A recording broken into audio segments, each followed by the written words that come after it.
piling manufacturing and ang kasalukuyang sitwasyon ng bansa.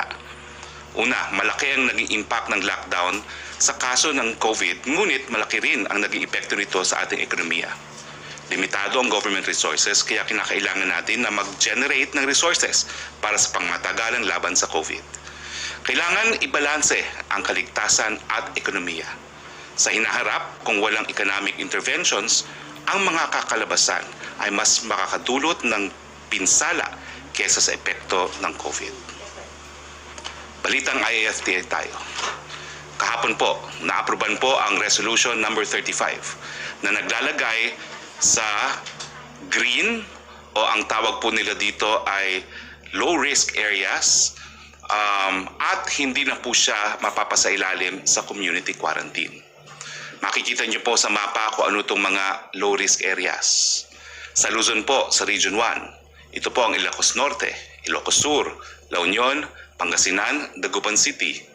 Sa Region 4B, ito po ang Marinduque, Occidental Mindoro, Oriental Mindoro, Romblon, Palawan, Puerto Princesa City. Sa Region 5 po, ang Albay, pero meron po yung recommendation na dapat tignan muli ang datos pagdating po ng 14 ng Mayo. Camarines Norte, Camarines Sur, Catanduanes, Masbate, Sorsogon, Legazpi City. Titignan din po ang datos pagdating ng 14 May at Naga City. Nasa low-risk area rin po at hindi na nasa ilalim ng community quarantine sa Region 6, ang Aklan, Antique, Capiz, Guimaras, Iloilo, Negros Occidental, Iloilo City at Bacolod City. Sa Region 8 po, nasa low-risk area, wala na pong community quarantine, ang Biliran, Eastern Samar, Leyte, Northern Samar, Western Samar, Southern Leyte, Ormoc City at Tacloban City. Sa Mindanao naman po, sa Region 10, wala na pong community quarantine sa Bukidnon, Camiguin, Lanao del Norte, Misamis Occidental, Misamis Oriental, Cagayan de Oro City. At sa Region 12, North Cotabato, South Cotabato, Sarangani, Sultan Kudarat, General Santos City. Sa BARM, ang Basilan, Lanao del Sur, Maguindanao, Sulu, Tawi-Tawi, Cotabato City. Pero hindi po pwede magpabaya ang mga lugar nito dahil nga po hindi nakikita ang kalaban at po pwedeng pasukan pa rin ang mga lugar nito. Samantala, linagay naman po natin sa orange or mapapasailalim sa GCQ ang mga areas na ito. Sa Luzon po, naka-GCQ ang Cordillera Autonomous Region, Abra, Apayao, Benguet, Ifugao, Kalinga, Mountain Province at Baguio City. Sa Region 2, naka-GCQ rin po ang Batanes, Cagayan, Isabela, Nueva Vizcaya, Quirino at Santiago City. Sa Region 3, Aurora, Bataan, Bulacan, Nueva Ecija, Pampanga, Tarlac, Zambales, Angeles City, titignan din po ang datos pagdating ng May 14, Olongapo City. Sa Region 4A, Cavite, titignan din po natin ang datos pagdating ng May 14, Quezon, Rizal, Batangas at Lucena City. Sa Visayas, ang mga lugar pong ito ay nasa ilalim ng GCQ at ito po ay epektibo 16 May hanggang 31 May. Bohol, Cebu, Province po. Cebu Province po yan.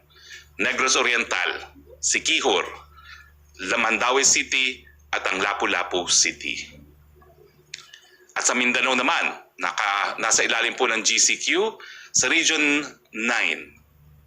Zamboanga del Norte, Zamboanga del Sur, Zamboanga Sibugay, Zamboanga City at Isabela City. Sa Region 11 po, ang Davao City, subject din po sa verification sa 14 May. Davao de Oro, ganun din po. Titignan din po natin ang mga datos pagdating ng May 14. Davao del Norte, Davao del Sur, Davao Occidental, Davao Oriental. At sa Region 13, sa Caraga po, ang mga probinsyang nasa ilalim ng GCQ ay ang Agusan del Norte, Agusan del Sur, Dinagat Island, Surigao del Norte, Surigao del Sur at Butuan City. meron po tayo ngayong tinatawag na Modified Enhanced Community Quarantine. Ano po ito? Susubukan po nating linawin ngayon. Pero dahil Modified Enhanced Community Quarantine, naka-ECQ pa rin, pero meron na pong mga ilang industriya na magbubukas. Ano po itong mga lugar na nasa ilalim ng Modified Enhanced Community Quarantine, epektibo ng 16 May hanggang 31 May? Ang probinsya ng Laguna, lahat ng highly urbanized cities ng National Capital Region, kasama na po ang municipality ng Pateros. At sa Visayas, kasama po dyan ang Cebu City. Now, lahat po yung mga probinsya, mga highly urbanized cities, yung mga independent component cities na nakarakterize as low, moderate, and high risk. Low po yung green, moderate yung yellow, at ang high risk ay pula, may appeal their classification to the IATF Screening and Validation Committee with the concurrence of the regional IATF, not later than 13 May 2020. Ano ba ho ibig sabihin at anong pagkakaiba ng Modified ECQ sa ECQ? Makikita po natin ito sa table na ito. Yung ating patakaran ngayon po sa ECQ, wala pong movement regardless of age and health status.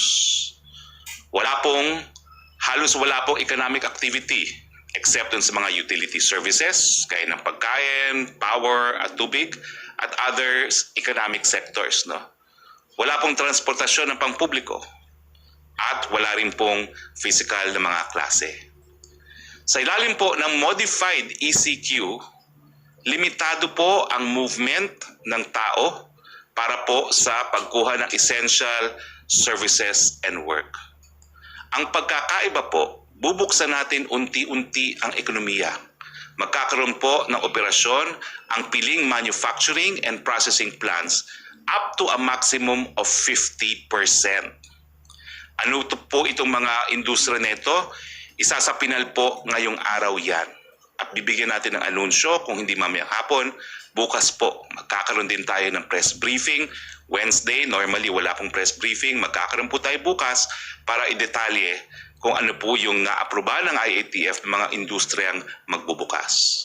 Magkakaroon din po tayo siyempre dahil meron ng pasok ang ilang mga industriya sa Modified ECQ ng kaunting limited transportation services para po sa mga papasok sa trabaho at para po dun sa magbibigay ng essential goods and services.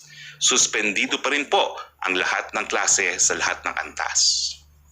Sa GCQ na matagal na po natin pinag-uusapan, alam naman po natin na limitado rin ang movements, pero ang operasyon ng gobyerno at halos lahat ng industriya ay balik na up to 75%. Ang mga exceptions lamang ay yung mga mataong mga industriya, no? At saka yung para sa amusement at saka yung mga para sa mga kabataan. Pero meron lang po tayong limited na transportation services kung saan oobserbahan po ang socify kung ano yung mga barangay na matataas pa po ang kaso ng COVID para po masubject pa to ECQ. Kinakailangan po yung classification at pagtatalaga at pag-identify ng LGU ay gawin pursuant to a confirmation to be made by the Regional Interagency Task Force. Sa ibang balita po, naaproban na rin po yung rekomendasyon ng IATF na bigyan ng 5 milyon pang pamilya mula po sa first tranche ng Social Amelioration Program ang ating mga kababayan. Ulitin ko po, naaprubahan na po. Hindi lang 18 milyon ang mabibigyan po ng SAP sa first tranche, nadagdagan na po ng 5 milyon. Pero dahil limitado po ang pondong binigay ng Kongreso, yung mabibigyan po sa second tranche ay yung lamang mga nananatili sa ECQ na dineklara nung pangalawang buwan ng ating Pangulo. Malinaw po yan. Doon sa unang buwan, lahat ng nasa ECQ may ayuda. Sa pangalawang buwan, yung mga lugar na nakatira lamang sa ECQ o may ayuda, wala na pong ayuda yung mga nasa GCQ area. Inanunsyo rin po kahapon ni Presidente na yung mga estudyanteng nais umuwi sa kanilang mga probinsya, tutulungan po niyang umuwi. Pero siyempre po, sana makabalik sa Maynila dahil nais nating matapos nila ang kanilang pag-aaral.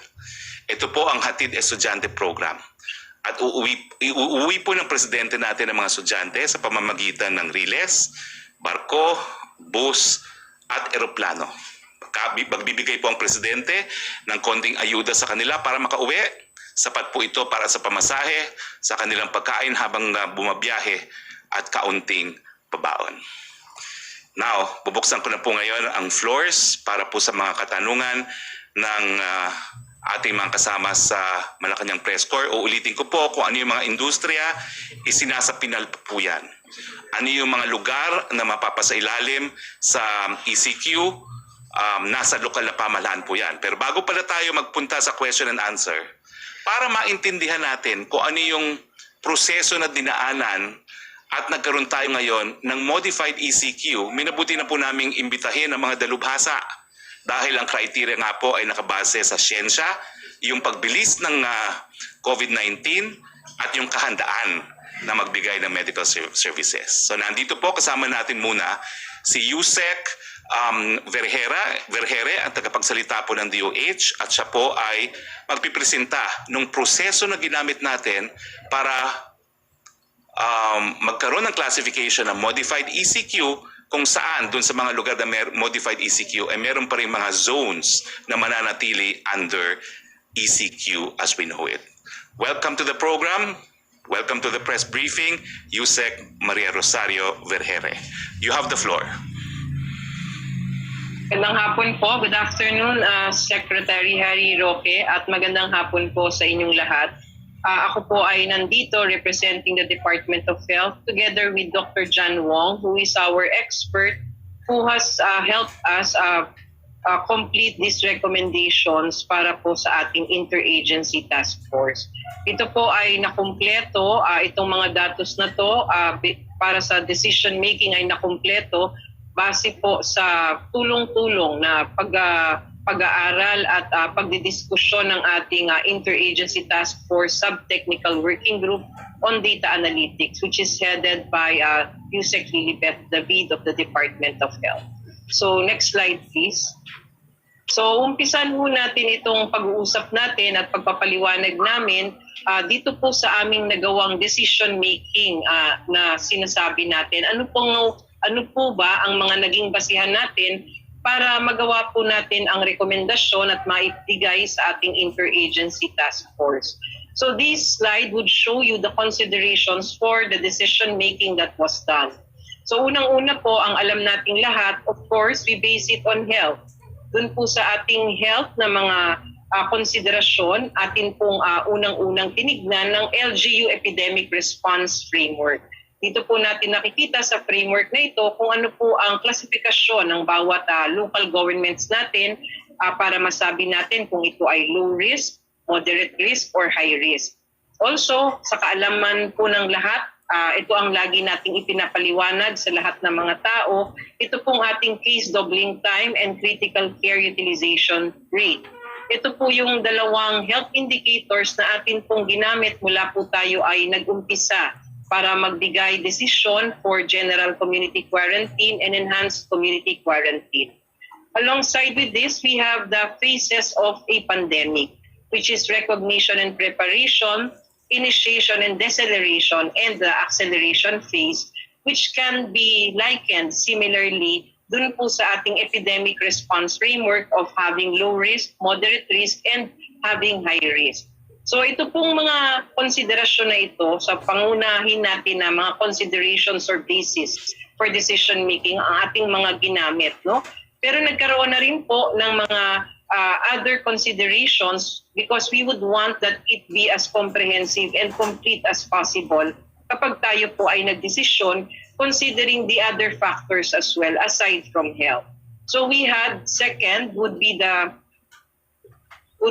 health or other health system capacity kung saan po atin pong kinonsider din kailangan makita po natin sa bawat lugar na meron silang functional disease surveillance. Pag sinabi po nating functional disease surveillance, ito po yung meron po tayo mga officers na gumagawa ng contact tracing, meron pong nag-a-analyze ng ating data at ginagamit po ito sa pagdedesisyon ng ating mga lugar or local government units. Meron din po tayong mga capacity for isolation. Doon po ba sa lugar na yan, meron silang mga community isolation units na pwedeng paglagakan kung sakasakaling nakaka-identify po ng mga suspects, probable or even confirmed cases and the persons under monitoring. So ito po ay responsibilidad ng Kagawaran ng Kalusugan at saka po ng DILG for this other health system capacity. Aside from health, tinignan din po natin ang tatlong sektor para maging basihan para sa decision making. At ang unang-una po yung security. So ang Philippine National Police po nag-present at nagbigay sa atin, previous slide please, nagbigay po ng indicators para dito, yung Safety Security Index para po sa major and minor COVID-related crimes. And then ang social din po, social sector, tinignan po ang indicators for poverty, for unemployment, and lack of access to services, which was presented by the Department of Social Welfare and Development. And for economic, we looked at enterprises, yung mga employment po, and the primary growth driver sectors, and these were all analyzed and recommended for by the DTI and the NEDA. Next, please.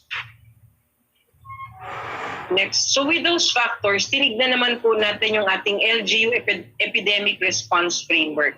Pag tinignan po natin ito, meron po tayong tatlong levels of risk for this framework kung saan dinefine natin sila using the case doubling time and the critical care utilization rate. Pag sinabi po natin case doubling time, ito po yung period of time kung saan nagdodoble ang kaso sa isang lugar.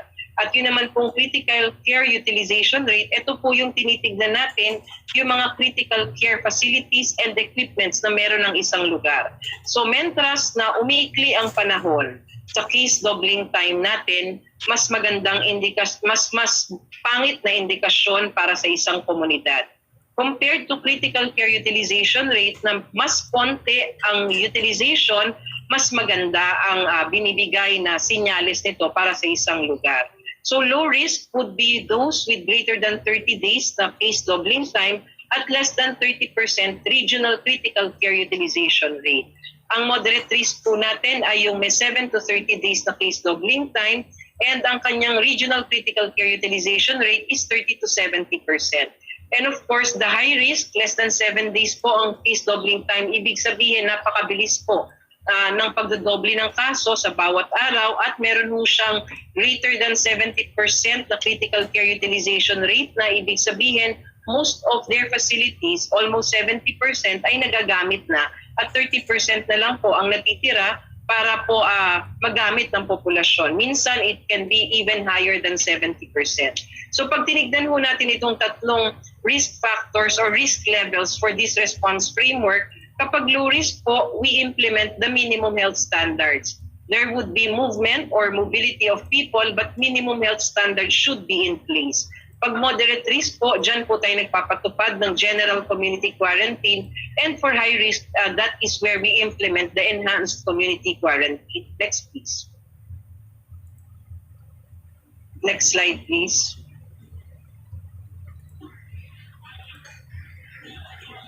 So this next slide, gusto lang natin ipaliwanag, kailan po ba natin kailangan ng community quarantine?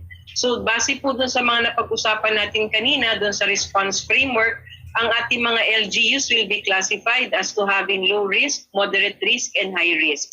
So ang low risk po natin, ito po yung mga phases po or stages ng ating pandemya, na meron po tayong recognition at saka yung preparation stage, and that would be for low risk areas. Sila po yung ma-classify for that. And yun po mga may moderate risk, sila po yung nasa initiation and deceleration phases of the pandemic. And this is where we implement the general community quarantine. Balikan po natin yung sinabi natin kanina na kapag low risk tayo, ang case doubling time and critical care utilization rate ay mahaba pa ho ang panahon na nagdodoble ang ating mga kaso pag low risk at mababa pa rin ho ang utilization ng komunidad para dun sa kanilang mga facilities. But for moderate risk, you already have about 30 to 70% being used para dito po sa critical care. And then for high risk, where we are going to implement the enhanced community quarantine, dahil ang kanyang case doubling time po ay less than 7 days na, mabilis na po. At ang pag-utilize ng mga critical care facilities po natin is 70% or more already. So kailangan na po ng enhanced community quarantine para makatulong po sa pagpe-prevent pa ng further transmission. Next please.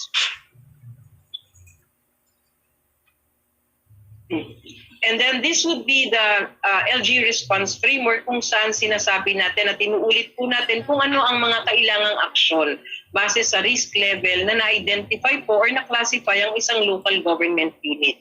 So when we say it's low risk, katulad ng mga binigay nating pamantayan kanina, ang kailangan po natin gawin dito, we need to contain. We need to appropriately implement the minimum health standards in the community. Mag-uumpisa po lahat ng ito sa isang individual, sa komunidad, at kailangan po maipatupad ang minimum health standards sa iba't ibang settings natin, like the community, like the workplaces, establishments, and other public places.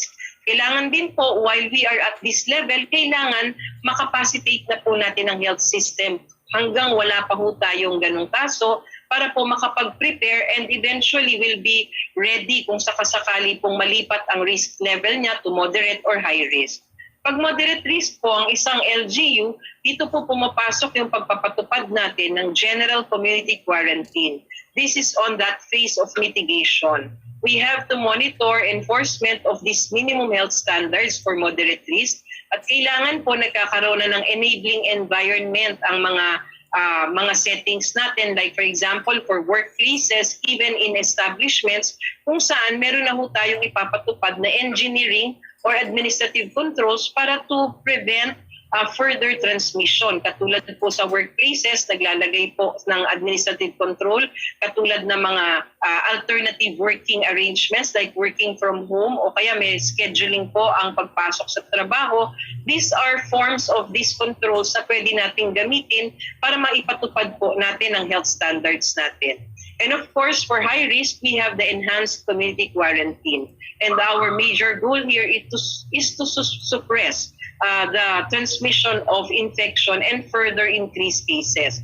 So kailangan mag-enforce, and of course, we have to have minimum health standards for those high-risk areas. Kailangan po na natin ng health standards para sa mataas na risk na community na ito, katulad na po ng pagpapatupad natin ng stay-at-home policy, wala ho tayong mass gatherings, walang mga masyadong mobility ng mga tao. Ang movement po ay napaka-limited, only for essential services. And of course, yung atin po mga personal protective measures na ipinatutupad for all of these levels of risk.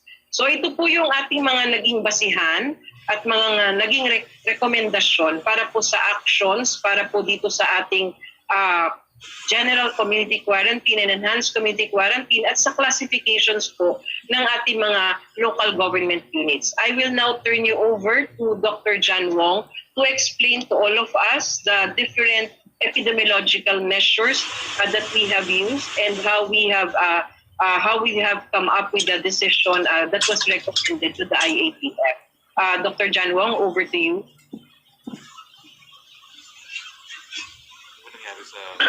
Thank you, Yusek. Next slide, please. So first, I would like to show you the epidemic curve for the country and its different geographic units. So this shows the number of cases that we get every day, starting from the second wave of the epidemic. The two red bars show when the ECQ was applied, the first red bar, and then the second red bar would be when it started to take effect. So as you see the national curve, the blue curve, after the ECQ started to take effect, there was still a rise in a few cases. Then it started to go down, at around April 2. And then it continued on. When we got to around April 22, we saw that there's a divergence between the national curve and the curve for NCR. No? If you remember, the NCR is where we apply the ECQ. No? So the effect of the ECQ started to be seen here, no? When the curve started to flatten, no? And it has continued to the present. No? The rise in the number of cases at the national level, no, after that time was contributed mainly from Visayas, no, particularly in Cebu City. If you look at the curves for Luzon outside NCR and Mindanao, they're actually at very, very low levels, no, hardly contributing to the outbreak. No? So what we have now is an outbreak that has equal number of cases, new cases, no, coming from NCR and Visayas, no. So although NCR is still the epicenter, no, Visayas is becoming a hotspot. Next slide, please. Next slide.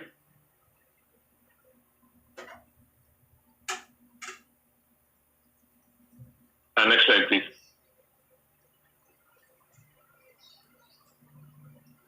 Okay, so this epidemic curves shows you the cases in NCR compared to other regions. No?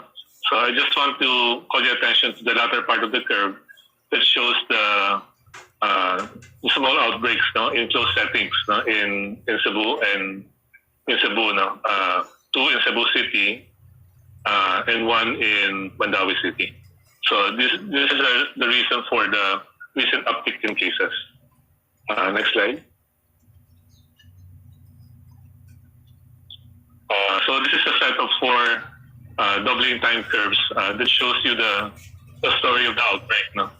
If we start with, in the right upper corner with NCR, the level of the outbreak is almost equal to the national level, no, at 10,000. But if you look at the curves for Luzon and Mindanao, they're much smaller. No?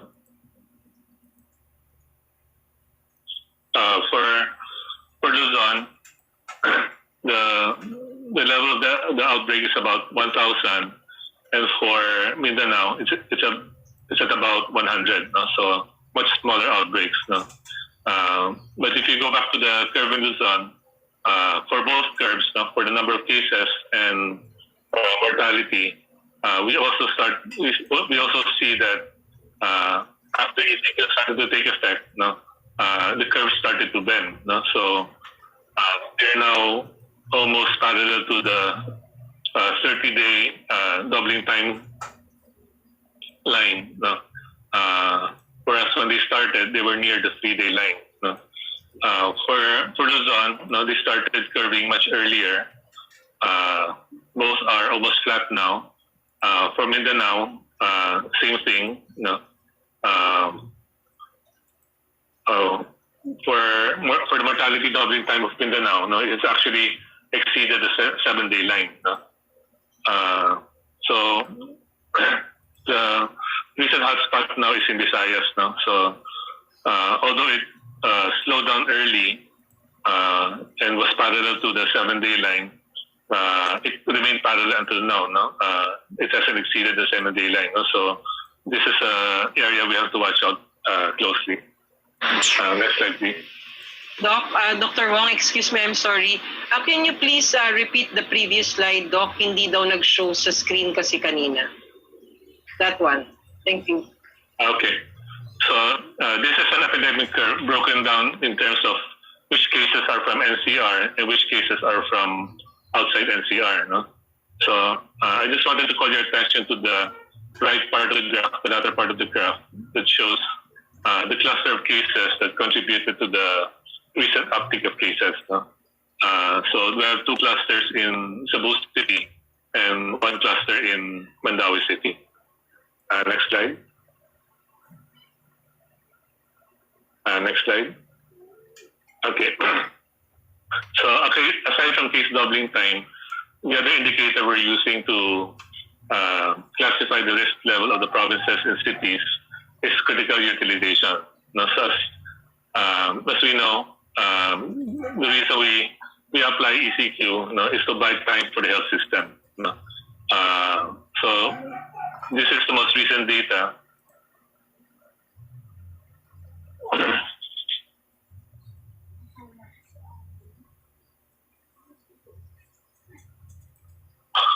This is the most recent data, which shows across all the regions what is the status of their utilization of critical care resources. No, so low utilization is better, meaning we have higher reserve capacity. So most of the regions are in the safe zone. We have about 4 or 5 regions that are in the warning zone, no? But none of them are in the danger zone. No? So again, no, because of the ECQ, we've been able to buy time for the health system, no, as we continue to build health system capacity. Next slide. Okay, so using these 2 indicators, this is how we classify the different LGUs, no, provinces and cities. No? So we start looking at the size of the outbreak. No? If they have small outbreaks, no, outbreaks that wouldn't exceed the thresholds listed there, no, we just use critical care utilization rate to classify them. No? Case doubling time will not be used anymore. No? So if they have low utilization, no, they're in low risk level. If they have high utilization, they're in the acceleration level or high risk level. No? However, if they have outbreak sizes which exceed the thresholds, then we start also applying the case doubling time as a criteria. No? Slow outbreaks, no? Outbreaks that double more than 30 days, no? Are low risk, no? Except if they already have high utilization rate. No? Whereas fast outbreaks are always classified as in the acceleration phase or high risk. Next slide. I think that was my last slide. Thank you, Yusek. Maraming salamat, Yusek Vergere and Dr. John Wong. Uulitin ko po, ang Metropolitan Manila, NCR, probinsya ng Laguna at ang syudad ng Cebu ay mapapasailalim sa modified MCQ. Ibig sabihin, ECQ pa rin po, bagamat may kaunting mga industriya na hahayaang magbukas at magkakaroon po tayo ng pinanalistahan ng mga industriya bukas hanggang 50% ng workforce at meron din pong limited na transportation services na maaalaw. Pero meron pa rin pong mga lugar dito sa modified ECQ na mananatili sa ECQ. Ito po ay mga barangay o mga zona ng mga barangay kung saan mananatili po ang ECQ. Kasama na rin po yung mga areas na nakapaligid dito sa mga critical zones nito na ang tinatawag natin ay containment zones. Kung ano itong mga areas nito, hahayaan po natin yan sa mga lokal na pamahalaan in coordination with the regional IATF. Sige, mga tanong na po tayo. Maricel Halili. Hi sir, magandang hapon po. Sir, ilang paglilinaw lang. Nabanggit niyo po kanina na nagdesisyon na si Presidente doon po sa social amelioration program na nakapokus na siya doon sa mga ECQ areas. Pero ano po yung plano natin doon sa mga manggagawa na nasa GCQ area pero hindi pa rin po pwedeng magtrabaho kagaya po ng mga nagtatrabaho sa mga gym at saka po mga luxury stores? Well, sa ngayon po, wala pa pong rekomendasyon ng IATF dyan, pero I'm sure bibigyan po yan ng rekomendasyon. Sa ngayon po, ang ating inuubos muna ay yung sa first tranche at meron na po tayong 92.30 na nabigyan na nung first tranche. Pangalawa po, bibigyan pa natin na ayuda yung natitirang 5 milyones na sabi ni Presidente dapat mabigyan dahil hindi napasama dun sa unang listahan ng 18 million. At saka syempre po, yung ayuda na ibibigay natin dun sa mga areas na nanatili sa ECQ. Hayaan niyo muna nating tapusin po ito at puntahan natin yung mga ayuda kung meron man dun sa mga GCQ areas na hindi nakapagtrabaho po. Sir, paano naman po dun sa mga areas na hindi na under quarantine? I understand na banggit po kanina ni Yusek Vergere na meron pa rin pong susundin na minimum health standard. Pero in terms of the industry and activities, ano po yung magiging limitasyon nila? For example, kung 100% na papayagan na magbukas yung mga businesses doon sa areas na yon, pati po ba yung mga religious activities, for example, will they be allowed to conduct such things? Ang mga religious activities po, lilinawin papuyan ng IATF, pero masasabi lang po natin, miski wala po kayo sa community quarantine, kinakailangan po mag-ingat, mag-social distancing, mag-good hygiene, dahil isang tao lang po ang pumasok sa inyong probinsya na meron pong COVID-19, napakabilis pong pwedeng kumalat yan. So, ingat pa rin po at sinusunod po natin ang sinasabi ng World Health Organization, hinay-hinay, dahan-dahan, unti-unti. Panghuli na lang po kay Yusek Vergere. Ma'am, after po I understand nagkaroon po tayo ng pag-ease ng mga restrictions dun sa ibang mga areas. Does it, just to summarize po the presentation, does it mean that the transmission is now under control? And what are the chances po of second wave?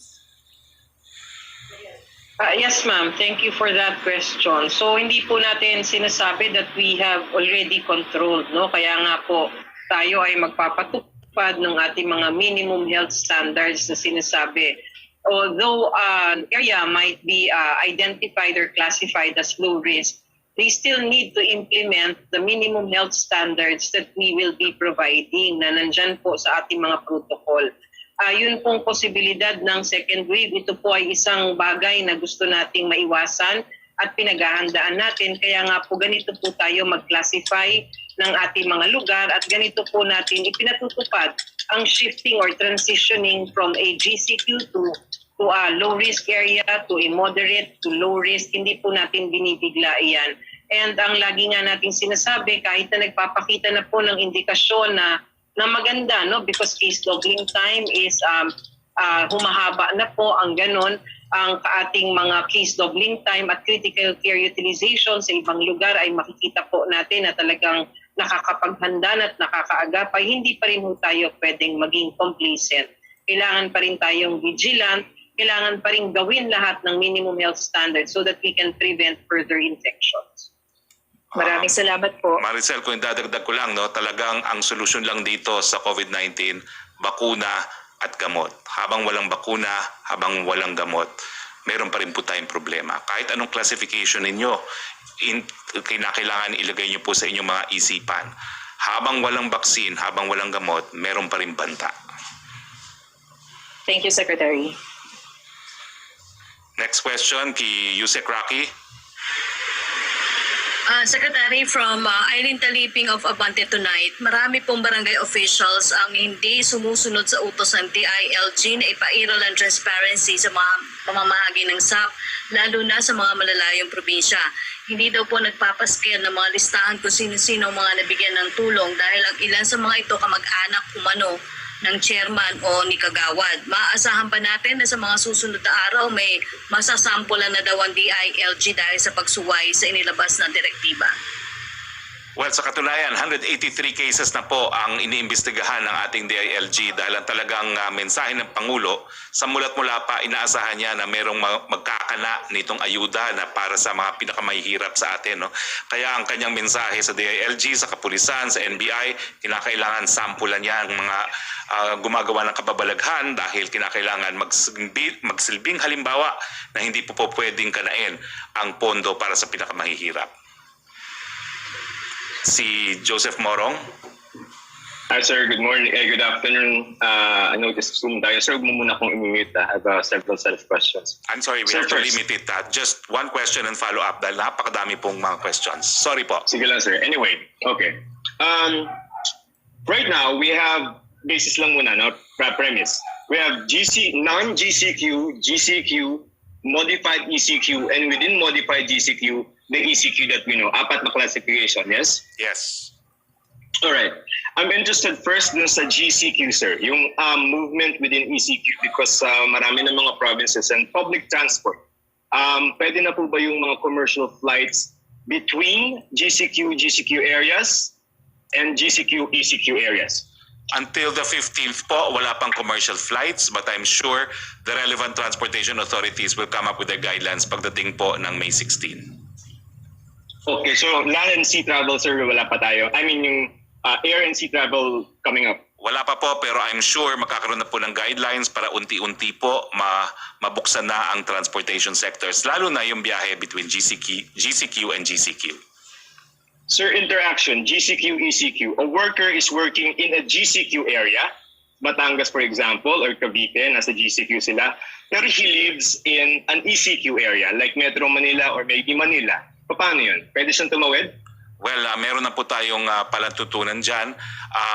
Depende po sa industriya na pinagtatrabuho niya. Kung ito po ay indispensable, papakita po ng employment certificate.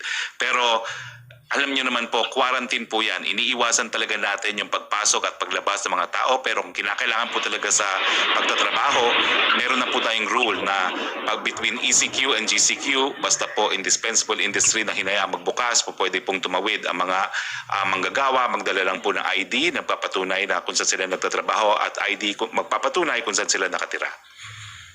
Sir, one last question for you. Yung mga no quarantine measures, ibig sabihin balik na sila sa dati nilang buhay?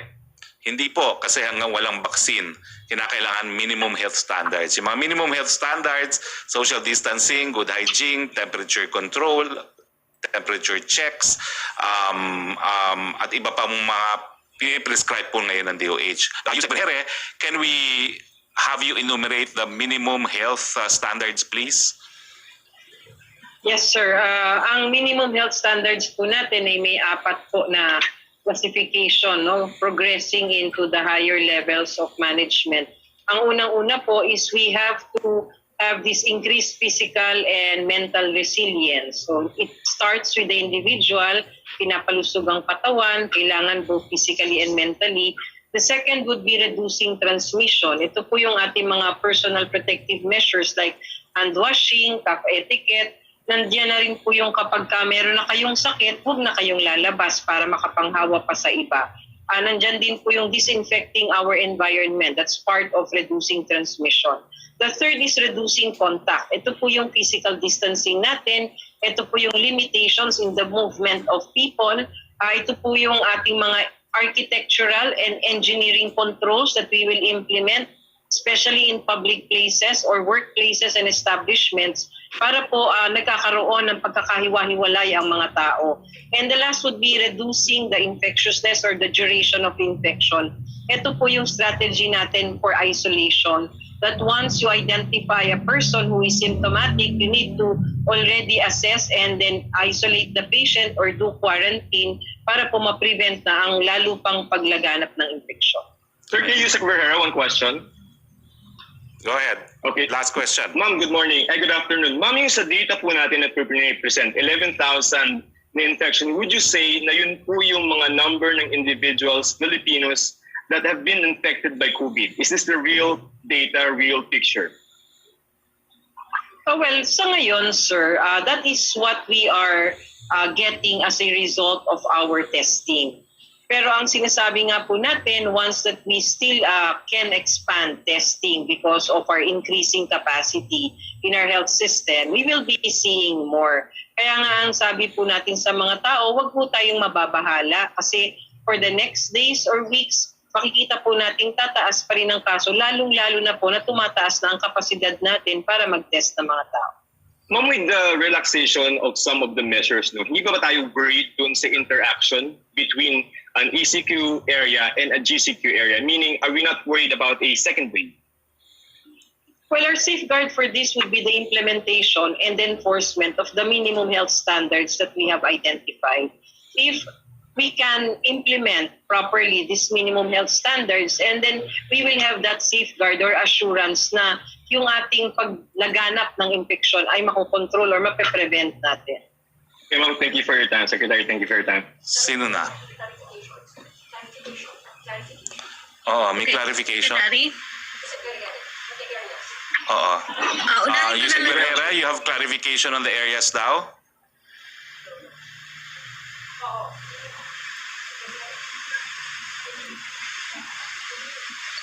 Anyway, next questions please. Kay Rocky, Yusek Rocky.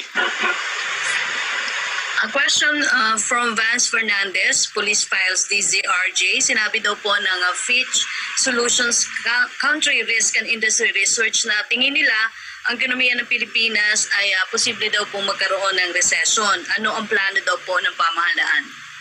Well, yan naman po inasahan dahil nagsarado nga tayo ng 2 buwan, no? At ngayon may mga areas pa na mananatiling sarado, no? So ang gobyerno naman po ay merong plano. Unang-una po, bubuksan natin muli yung Build Big program natin at ito po yung tinatawag na fiscal strategy, paggamit po ng national budget para po mag-create ng economic activities, no? At pangalawa po, yung ating mga monetary policies sinisiguro po ng ating Bangko Sentral na sapat po ang salapi na umiikot, binababa po natin ang interest rates at saka yung mga liquidity requirements ng mga bangko po ay iniisap natin yung mga deposit requirement ng mas marami pong pera na umikot sa ating ekonomiya. Inaasahan po natin yan pero ang strategiya po ng ating NEDA at ng Department of Finance, magkakaroon tayo ng tinatawag na V-shape. Bababa po talaga ating ekonomiya pero tayo po ay tataas naman at inaasahan natin na mabilis ang ating pag-recover matapos po itong mga quarantines. Yusek Vergere, may clarification po sa mga areas. Yes, Sec. I'm sorry. Can we have the question? What would be they want to clarify? Yung clarification daw ko on the high-risk areas. Yes, sir. Ito pong high-risk areas na na-identify at nandyan po sa ating mga datos ngayon, ito pong Cebu City, ang Laguna, at saka po yung ating mga cities and municipality here in the National Capital Region.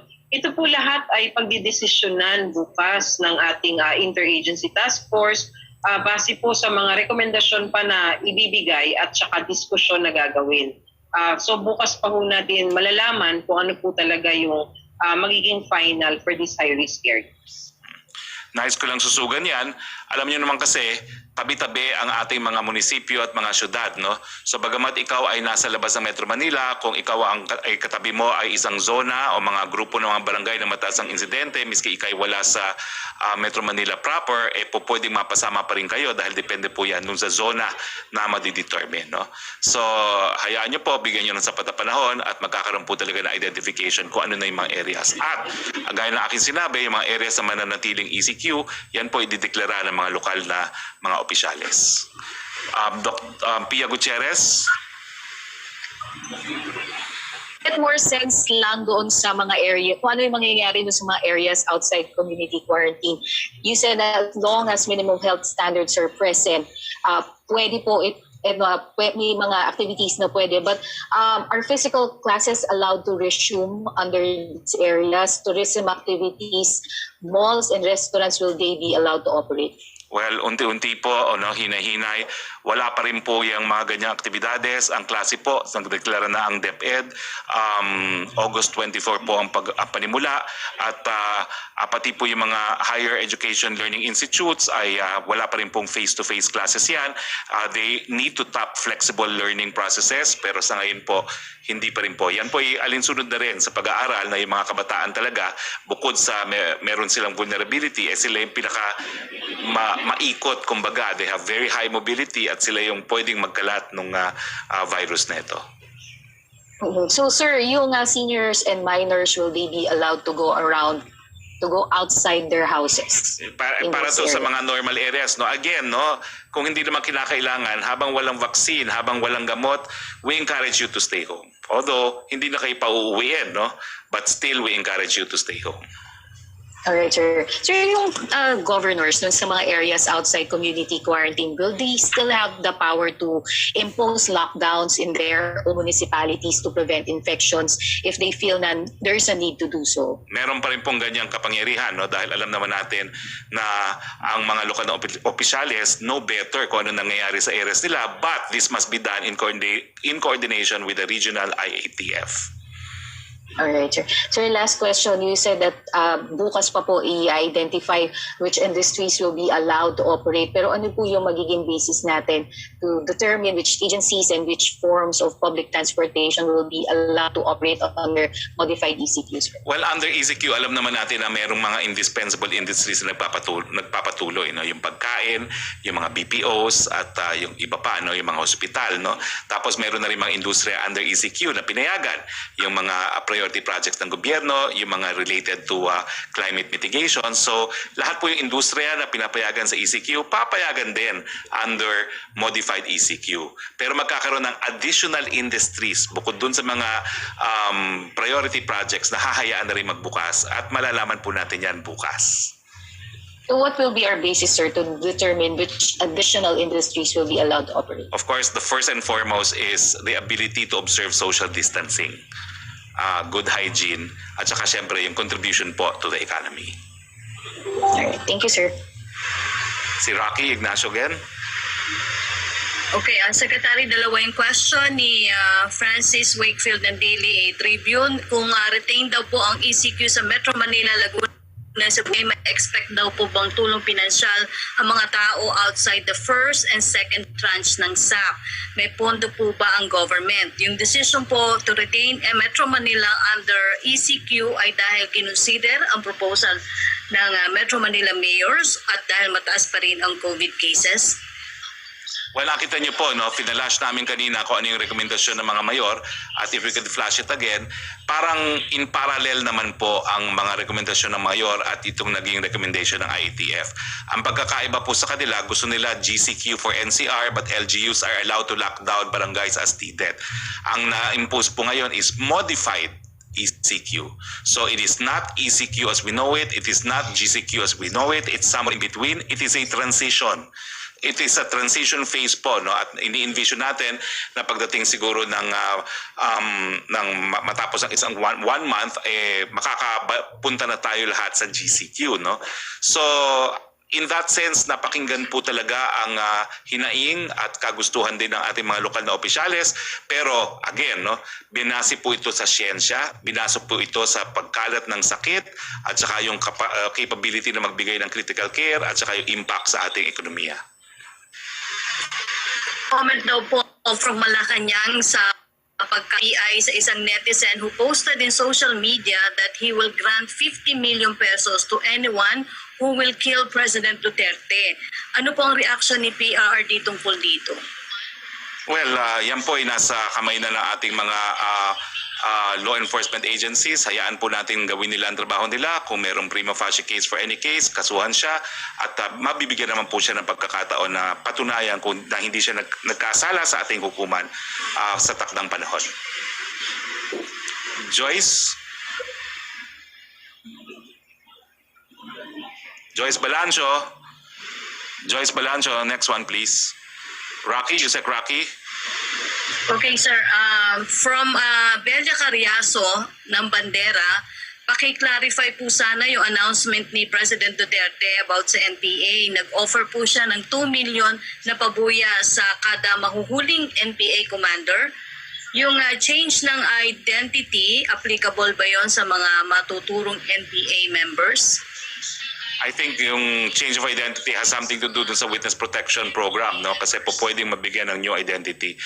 Antayin po natin yung guidelines na i-issue ng Department of National Defense at saka ng Security Cluster para sa ganyang anunsyo. Next question please. Sa Joyce Balancho, nandiyan ka na? Joyce, wala. Okay, Yusek Rocky, next question.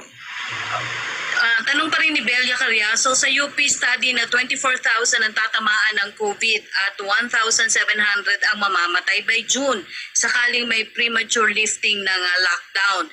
Kinonsider ba ito sa naging desisyon at based doon sa study, ang weakest link kaya hindi pa rin nagkakaroon ng flattening of the curve ay yung failure sa contact tracing. Ina-admit po natin ito, paano po daw ito ma-address?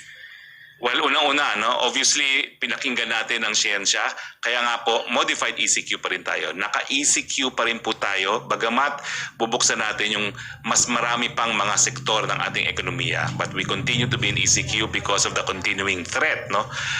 Pangalawa po, nagtalaga na po tayo ng T3 SAR, no? Si Mr. Vince Dizon, at ang kanyang katungkulan po ay test, trace and treat, no, dahil alam natin na moving forward hanggang hindi natin nalalaman kung nasaan ang kalaban at ang kalaban ay yung sakit nga, hindi natin na ma-isolate at hindi natin magagamot yung mga nagkakasakit, no.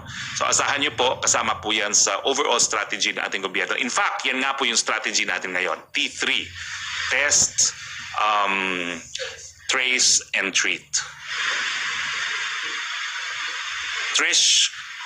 Trish of CNN Hi, Philippines. Secretary. Good afternoon po.